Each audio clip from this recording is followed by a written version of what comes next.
My photo taste is the Pinterest because they are the best. To find out more, visit our website. News Review from BBC Learning English. Hello and welcome to News Review, the programme where we show you how to use the language from the latest news stories in your everyday English. Hi, I'm Neil. Joining me is Catherine. Hello, Catherine. Hello, Neil. What's our story today? Our story today is about technology and secrecy, and we're going to be looking at the question, should governments be able to read your private app messages? Okay, very interesting topic. Let's hear some more from this Newsbeat report from BBC Radio 1. WhatsApp encrypts messages, so it's nearly impossible for anyone other than the user to see what's being said. Tech experts say there are sometimes backdoors, but these can be used by criminals too. It's understood the man who killed 4 people in Westminster last Wednesday used WhatsApp just before the attack. So now Amber Rudd wants support from other European ministers, as she argues intelligence services should have access to that data. So, Neil, if at the moment you send a WhatsApp message to me, nobody else can read it, only you and I can read it. Now, the British government is concerned about this. It believes that criminals and terrorists can use the WhatsApp system to send private messages to each other, and they want to challenge that. Okay, well, you've been looking at this story across the news websites, and you found 3 words that are being used to talk about it, and that you can use in your everyday English. What are they? Okay, today's words are privacy, encryption and backdoor. Privacy, encryption, and backdoor. Let's start then with that first one. Privacy, what's the headline? Okay, we have on BBC News, WhatsApp privacy protections questioned after terror attack. So privacy, the right to keep personal information secret. And the first thing to say about this word is that, how do you say it? I say privacy. So do I. Why is that? Because we're British. Exactly right. So people from North America in particular would more likely say privacy. Yes, although you do hear people from the UK also saying in this modern age of international communication, you will hear both versions. Privacy, privacy, they're both the same, they have the same meaning. So basically, choose the one you feel comfortable with and go with it. Yes. Now, this word is used to talk about very high-level, important things like this story, but we can also use it in our everyday English. We can. And it means basically, privacy means the right to keep things private, to keep them to yourself so people can't find out what you're doing. And we can use it in this level to talk about governments challenging WhatsApp privacy, or we can use it in your everyday English to say personal privacy, the right to do something without other people knowing about it or seeing it. Yeah. Now, we work in an open plan office. We do, and some people really like it because you can talk to your colleagues, you can throw paper aeroplanes at them, you can sneakily steal their coffee or their coffee cups. Yeah. And some people don't like it. There's no privacy. No privacy. You can't do anything, Neil, without me knowing about it. Exactly. And that's the way I like it. Terrible. No privacy in this place.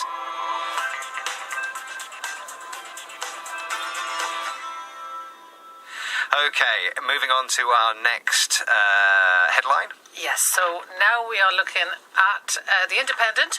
We have WhatsApp encryption. What is it? How does it work? And why is the government so worried about it? So, encryption. The action of putting information into a code to keep it secret. Yep, it's a great word actually, and we'll break it down a little bit. The middle of the word we have crypt. Yeah, now a crypt is a sort of underground hidden room, often in a church, to keep bodies. Yeah, and the idea of a crypt is it's a secret, private place that people can't generally get to. And that's the key to this word, isn't it? Hidden. Hidden, most definitely. You can use crypt, you can use as an adjective, the word crypt can become cryptic. Ah, yes. Now, if you're being cryptic, you're being quite kind of not very clear about your meaning. There is a meaning, but it's hidden. Yeah. Yes, and I find you quite cryptic, Neil. You don't always say what you mean. I have to work out from clues what you're actually talking about. I see, yeah. Sometimes. I've got a cryptic look. You have. Do you want to do it now? Don't know what you mean by that.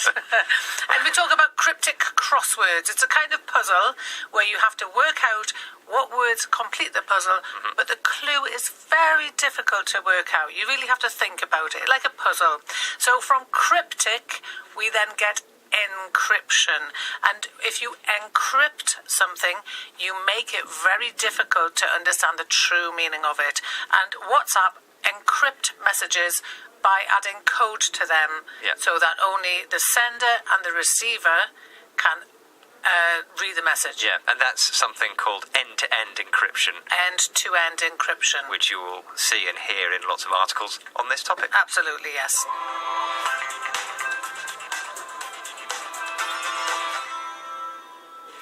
Okay, then we have one more word, backdoor. What's the headline? And we're going to Forbes now. The headline is UK calls for backdoor to WhatsApp after London attacks. Okay, so backdoor, secret route into a secure system. But you're confused, aren't you? As usual, I'm confused because I thought a back door was a door at the back of a house. It is, and that, yes, absolutely. So on a lot of houses, not every house, not everyone lives in a house, but you will have a front door at the front of the house. It's the main door.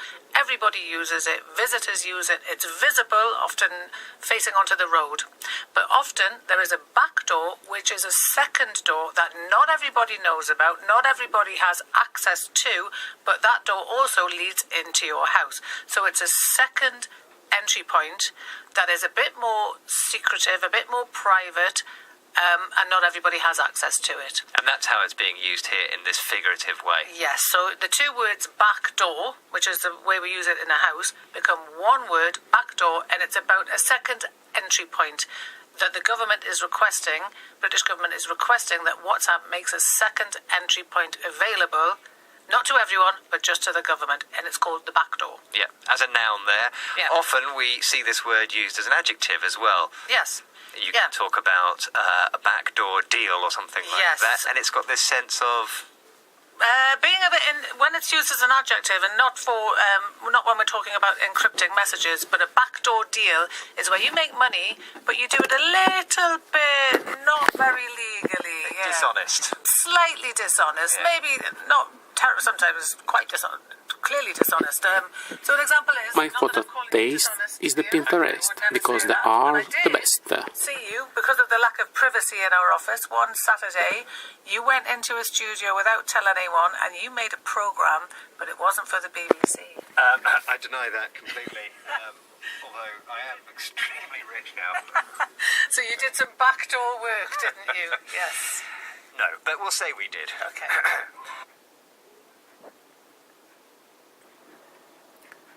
Flick to link, a link to flick.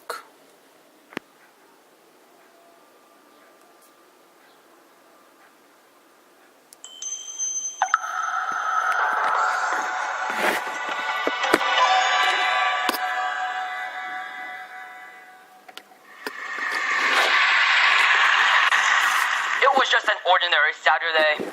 My dad was outside mowing the lawn. My mom was upstairs folding laundry. My sister was in her room doing homework, and I was in the basement playing video games.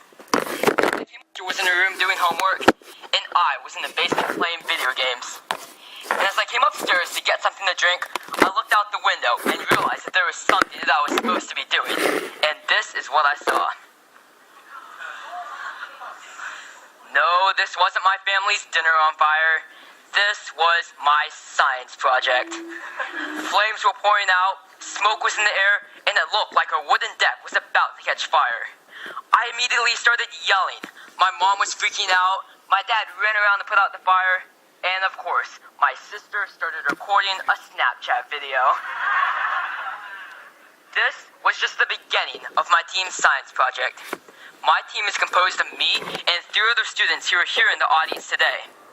We competed in First LEGO League, which is an international LEGO robotics competition for kids. And in addition to a robotics game, we also worked on a separate science project. And this was the project that we were working on. So the idea for this project all started when a few months earlier, a couple of my teammates took a trip to Central America and saw beaches littered with styrofoam, or expanded polystyrene foam. And when they came back and told us about it, we really started thinking about the ways in which we see styrofoam every day. Get a new flat screen TV, you end up with a block of styrofoam bigger than the TV itself.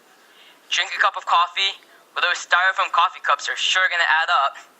And where do all these items go after their one-time use? Since there aren't any good existing solutions for used styrofoam, almost all of them end up right in the landfill or the oceans and beaches, taking over 500 years to degrade. And in fact, every year, the US alone produces over 2 billion pounds of styrofoam, filling up a staggering 25% of landfills. So why do we have these ghost accumulations of styrofoam waste? Why can't we just recycle them like many plastics? Well, simply put, recycled polystyrene is too expensive and potentially contaminated, so there is very little market demand for styrofoam that has to be recycled. And as a result, styrofoam is considered a non-renewable material because it is neither feasible nor viable to recycle polystyrene. And in fact, many cities across the US have even passed ordinances that simply ban the production of many products containing polystyrene, which includes disposable utensils, packing peanuts, takeout containers, and even plastic beach toys. All products that are very useful in today's society. And now France has become the first country to completely ban all plastic utensils, cups, and plates. But what if we could keep using styrofoam and keep benefiting from its cheap, lightweight, insulating, and excellent packing ability while not having to suffer from the repercussions of having to dispose of it? What if we could turn it into something else that is actually useful? What if we could make the impossible possible? My team hypothesized that we could use the carbon that is already in styrofoam to create activated carbon, which is used in almost every water filter today. And activated carbon works by using very small micropores to filter out contaminants from water or even air. So we started out by doing a variety of heating tests. And unfortunately, we had many failures. Literally, nothing worked. Besides my dad's grill kitchen on fire, most of our samples vaporized into nothing or exploded inside expensive furnaces, leaving a horribly sticky mess. In fact, we were so saddened by our failures that we almost gave up. So why do we keep trying when all the adults said it was impossible? Well, maybe it's because we're kids, we don't know any better. But the truth is, we kept trying because we thought it was still possible. We knew that if we were successful, we would be helping the environment and making the world a better place. So we kept trying, and failing, and trying, and failing. We were so ready to give up. But then it happened. With the right temperatures, times, and chemicals, we finally got that successful test result showing us that we had created activated carbon from styrofoam waste. And at that moment, the thing that had been impossible all of a sudden wasn't. It showed us that although we had many failures at the beginning, we were able to persevere through them to get the test results that we wanted. And moreover, not only were we able to create activated carbon for purifying water, but we were also able to reduce styrofoam waste, solving 2 global problems with just one solution. So from then on, we were inspired to take our project further, performing more tests to make it more effective and testing it in real-world situations. We then proceeded to receive funding from the NSTA's East Cyber Mission STEM in Action program, sponsored by the U.S. Army, as well as FIRST, Global Innovation Awards, sponsored by X Prize. And we were also honored with the Scientific American Innovator Award from Google Science Fair. And using these funds, we plan to file a full patent on our process and to continue to work on our project. So yes, although we started with catching my dad's grill on fire and failing so many times that we almost quit, it was well worth it when we look back at it now. We took a problem that many people said was impossible, and we made it possible. And we persevered when it looked like nothing that we did would work. We learned that you can't have success without a little or a lot of failure.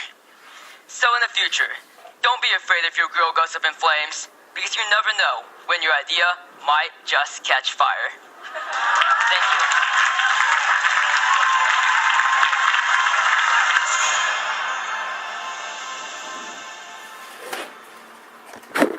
Flick to link, a link to flick. My photo taste is the Pinterest because they are the best.